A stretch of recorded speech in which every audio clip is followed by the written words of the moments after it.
todo. Mga tanga na loko ay makakatay ng solo.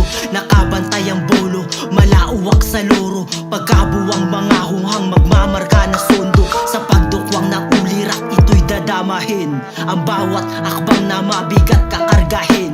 Sa bawat hudyat ng sikmuray sasamain. Mga matang hubad di na muna sasantuhin. Himig ng punyal sa kaluluwa at agos. Titig ng ungas sa kibalat ay lalaplos. Sa bibig ng bunga lahat ito'y magtatapos.